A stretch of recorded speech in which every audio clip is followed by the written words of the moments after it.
Supergirl season finale, Better Angels.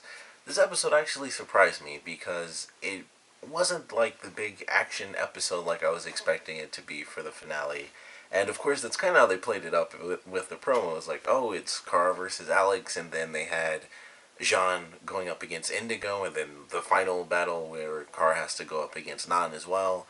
And it seemed like it was going to be like the crazy action packed episode, but really it was like, I don't know, maybe 2 minutes of fighting in the opening. It was actually very, very fast. It was a very quick fight scene in the opening. And then, of course, Jean, who I think we all knew was alive, like I mentioned before, he actually brings in their mother to actually help Alex, which I thought was an interesting idea, because, of course, that meant he had to fly like crazy to go get her and then, kind of bring her back in. But she comes in, she can, kind of breaks the mind control that Nan has on Alex, and that frees them. I did enjoy the fight. I thought it was pretty cool. I love getting to see that blade a lot during the fight because I just think it looks really awesome. I mentioned this before. I was very curious how they were going to do the kryptonite because, like I mentioned this before, they don't really do it like it normally does in the comic books, where if they're even near it, they're screwed. Like in the last episode, Kara was actually shot with kryptonite, and it penetrated her skin, but she was able to dig it out, and it was just like, ow, this hurts, and she tossed it. It wasn't like she had kryptonite in her, and it was like destroying her because she was so weak because it was inside of her. And, they kind of kept that in line with this, so they've kind of made it official throughout this season that kryptonite does not have as dramatic of an effect. It really doesn't have much of an effect at all, honestly, on Kryptonians in this version of, the DC universe. And I don't mind that personally. I think the way they do it is actually kind of cool because, especially with how much they have kryptonite in the show, I guess that's probably the reason for them doing it where it doesn't have such a drastic effect, because she wouldn't be able to fight, like, at all. Like, I know there's been times, of course, where Superman's fought Metallo, who, for anyone who doesn't know, is basically he's powered by kryptonite pretty much. His core is kryptonite. Once he's kind of torn away from all of his, like, fake human flesh, and he's just the Metallo underneath, his core is exposed and it's just pure kryptonite, and Superman's still able to fight him, but he's weakened. And in this, it's clearly not the case at all. Like, she's got a blade of kryptonite that's like, just huge, and it's just glowing straight in her face, and she's touching on the pieces, and it's like, it burns her hand, but it doesn't really make her any weaker. It just affects her. She was shot at one point when she was trying to stop Alex. I think she was trying to she was trying to either like break the armor or break the blade or something like that. And then she got shot, in the stomach, and it just sent her flying backwards. And that would have like destroyed Superman in the comics, something like that. He'd be, so weak surrounded by all that kryptonite. But they have the cool little fight scene. And then seemingly it goes, kind of right back to normal. I was like, this is really weird. This is just like, it almost seemed like it was just done. Like, oh, Myriad's done. They did like the little TV broadcast thing, and everyone just poof. They were all done, and everything was fine. Like, they were kind of, they broke free of the control, and it seemed normal. Everyone's, they're having their talks and stuff, and I was like, this seems way too normal for the season finale. And then it kind of got back into it, and it's like, oh, Myriad, since it didn't work to control humans, it was kind of switched to just kill all humans, which I thought was actually a cool concept. And, of course, Kara is the only one left, and then, Jean helps her because Superman is still unconscious. Whatever. But I liked it. I actually liked the end fight scene. I thought it was pretty nice. The stuff in between, because, with it not being the action episode, it has to have something good. And I think what they did was actually really interesting. It wasn't like the best it's ever been, because we've had episodes like, Supergirl going evil, and the episode where Supergirl didn't have powers. We've had things where it's been like some insanely amazing dialogue, but I think what they did in this episode really reminded me of All-Star Superman, where basically in that storyline, which there's an animated movie of this one I'm going to talk about, like the very base concept is that Superman basically gets cancer, and that he gets Superman cancer. And so it's kind of him kind of doing things and living out his days because he's going towards something that he assumes he probably, because it's cancer, he probably won't come back from. And I feel like that's kind of what they embodied. Just like the tiniest bit, obviously, we knew she'd survive. It's literally the first season. There was no worry. We all knew she wasn't going to die or anything like that.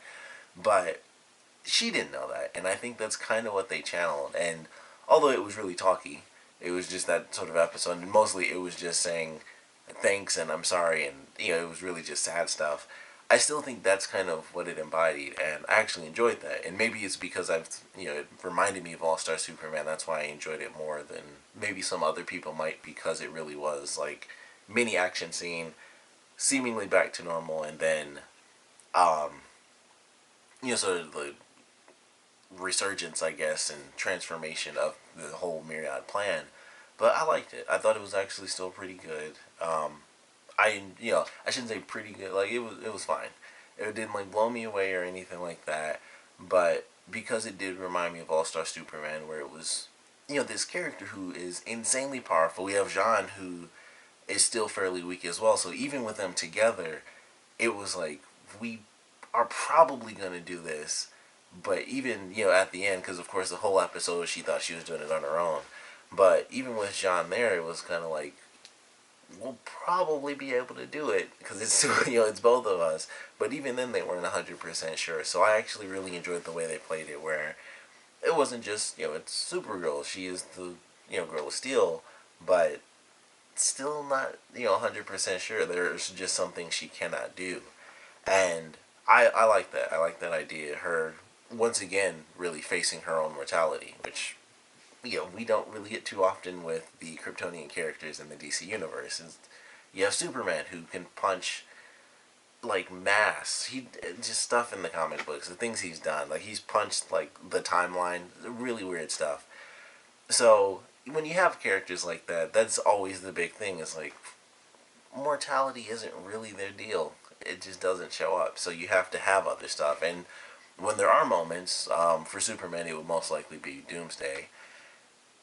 When you have those types of moments where they do have to face their own mortality, it can still go wrong because it could just be very generic. But it can also be done fairly well, and I think in this sense it was a bit of both because it was kind of generic because it was like, oh, probably gonna die, and don't tell my sister sort of thing, and then saying bye to everyone else. So in a sense, yes, it was generic, but at the same time, I think maybe because it really is Supergirl, so like having all that back knowledge of Superman as well as Supergirl being these amazingly powerful characters, it still has an impact because we know how strong they're supposed to be, and then even if it's not Superman, it's Supergirl, her saying like I probably won't survive this still has a bit of an impact just based on who her character is and how powerful she's truly meant to be. So I think it had a good enough impact. Like I said, the ending fight scene I actually enjoyed. I was surprised that Indigo actually died from John ripping her apart, which really surprised me because when he threw her in the fire in the last episode, she like completely shattered. Basically, she blew up like Mega Man, and then she like rematerialized. I just figured, oh, he ripped her apart, and she, I don't know why she wasn't able to separate as he was pulling her apart. I was trying to figure that out, but after he like ripped her apart, I was like, oh well, she's separated, and of course they had her still talking, so it's like maybe it'll be harder because she didn't do it on her own, I guess. But she died. She's gone. So I was like, okay. I didn't expect that to actually kill her because she has the super strength and the super speed and the whole digitizing thing. And he just went, crazy and like, just ripped her apart, which I thought was great. I was like, man, it seemed like he was just tired of all this crap and was just like, all right, I'm just gonna rip her apart. So he rips her apart. That was a great ending. And during that, we have Kara versus Nan, which had a great ending as well. Like, I never gave a crap. Honestly, this show has made me care so much about the laser vision. I always thought, whatever, it looks cool. I love the blue. Oh, I prefer the color blue over red. So, seeing it with, like, the actual blue laser style looks really cool.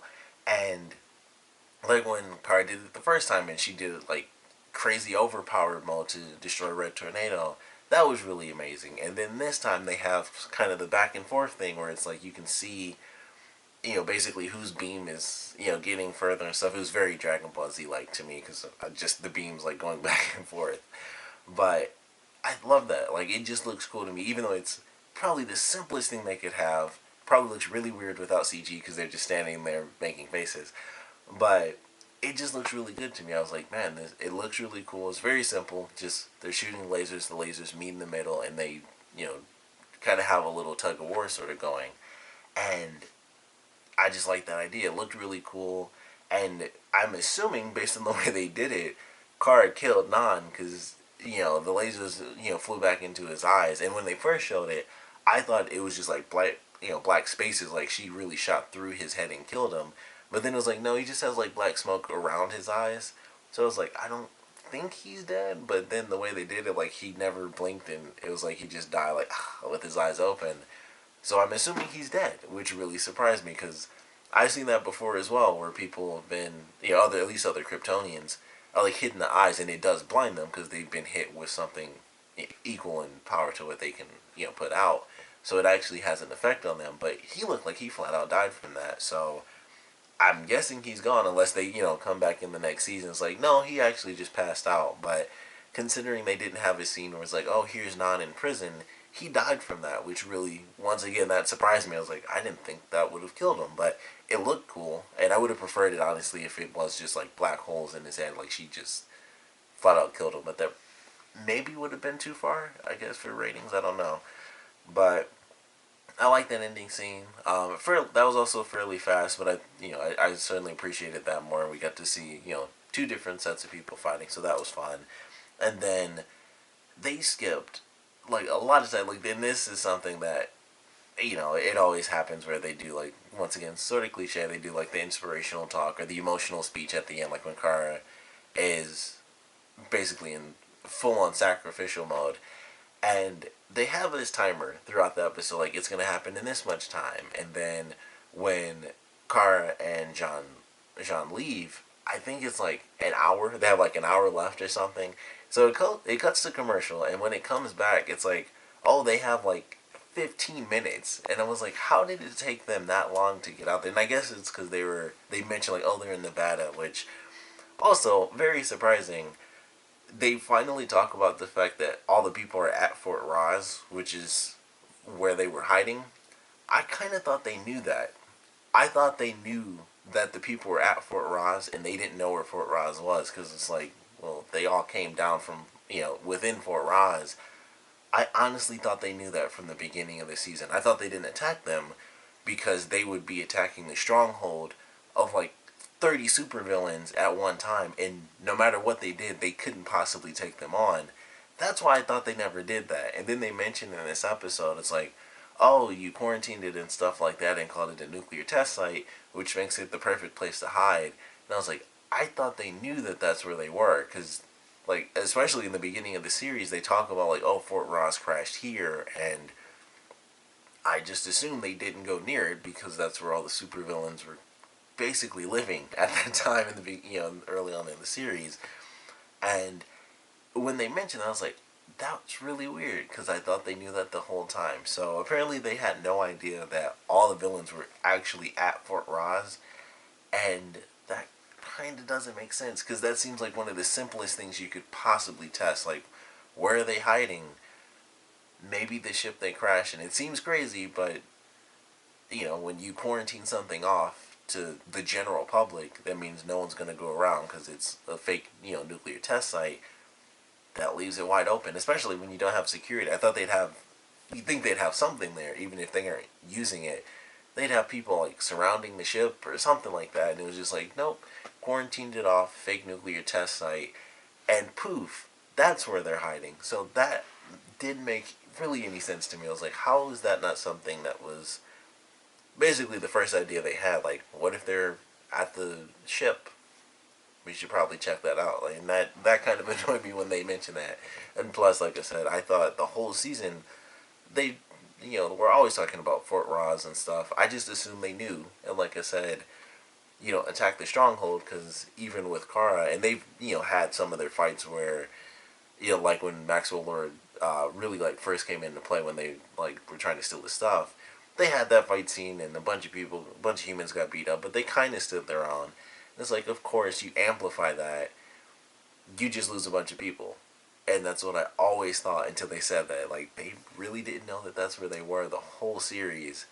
And that just seemed really weird to me. Just on the simple basis of not even trying to check or thinking to check is probably the weirdest aspect of that. But that's how it is. So I was like, okay, that surprised me a lot. But didn't exactly like that because it like I said, it makes it seem weird that that wouldn't be like the first place they check. It's that weird thing where it's like you check and it's so obvious that that ends up being the answer. Like, and I guess that's how you could think of it. It was so obvious that they didn't check it, but when it's the military, you're kind of supposed to do that. Even when it's so obvious you don't check it, you still check it because you're not even the military. You're like the super secret military. Even army outside of things, just the DOE should have checked that, but whatever.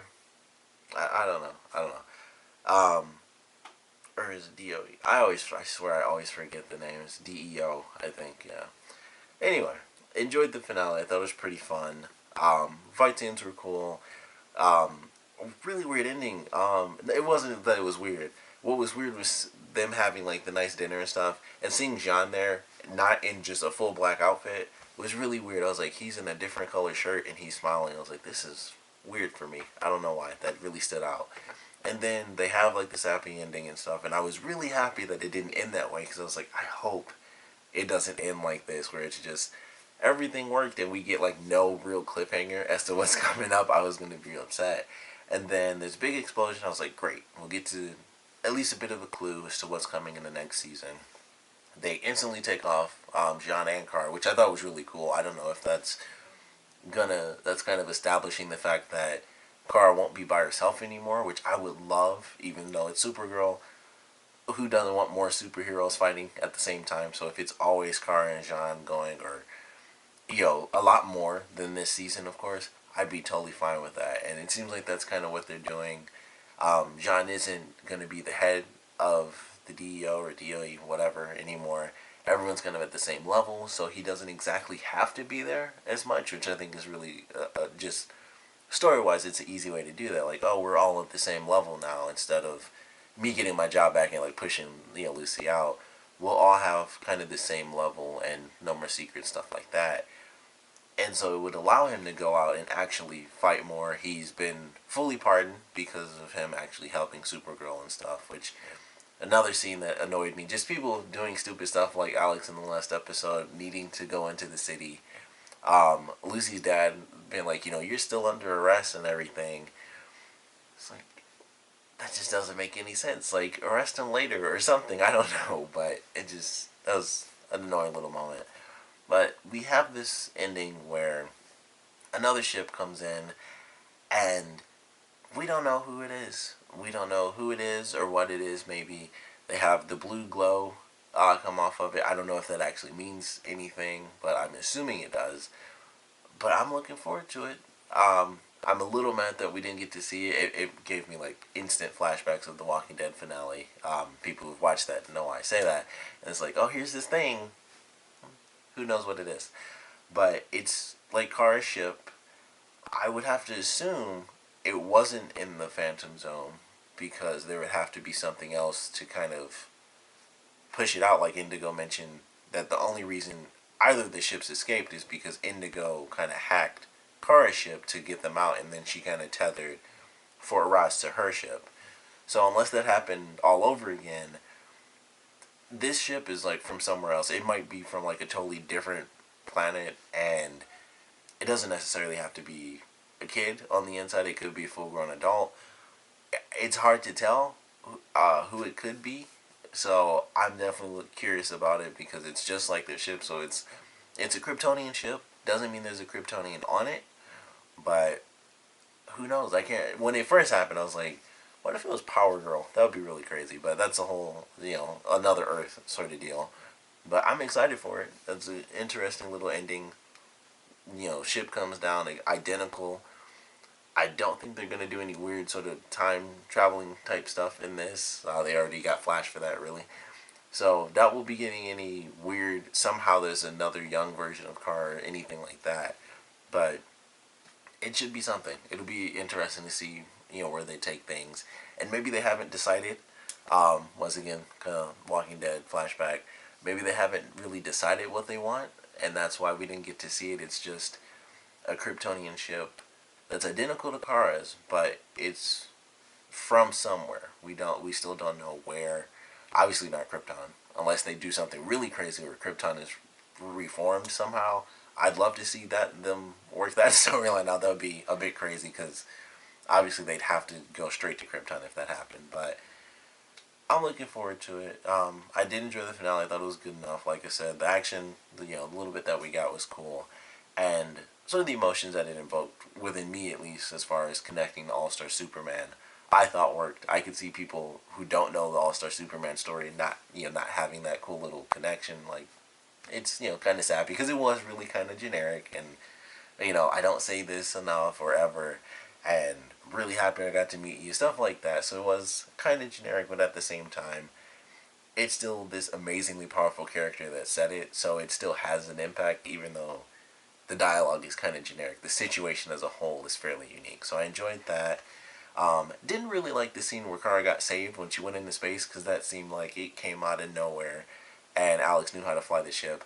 Also, they clearly established like their own rules once again, because obviously if you've ever seen anything with Superman, he's always freaking in space all the time, and he's right next to the sun. He's creating all sorts of thrust and drag and lift and everything, because he'll be floating and then he'll make himself fly, which I guess you could argue is based on Earth's gravitational pull, maybe. Which I also thought would have definitely saved Kara, because they can't breathe, but they can hold their breath for like a super long time. So her passing out as soon as she went into space too, I thought was pretty weird. But clearly, kryptonite stuff, they're doing their own kind of thing. But overall, had its little moments, but I did ultimately enjoy this finale. Looking forward to season 2. Can't wait to see what other comic book characters they bring in. They've done a lot through either minor stuff, references, or really epic stuff like, finally Martian Manhunter.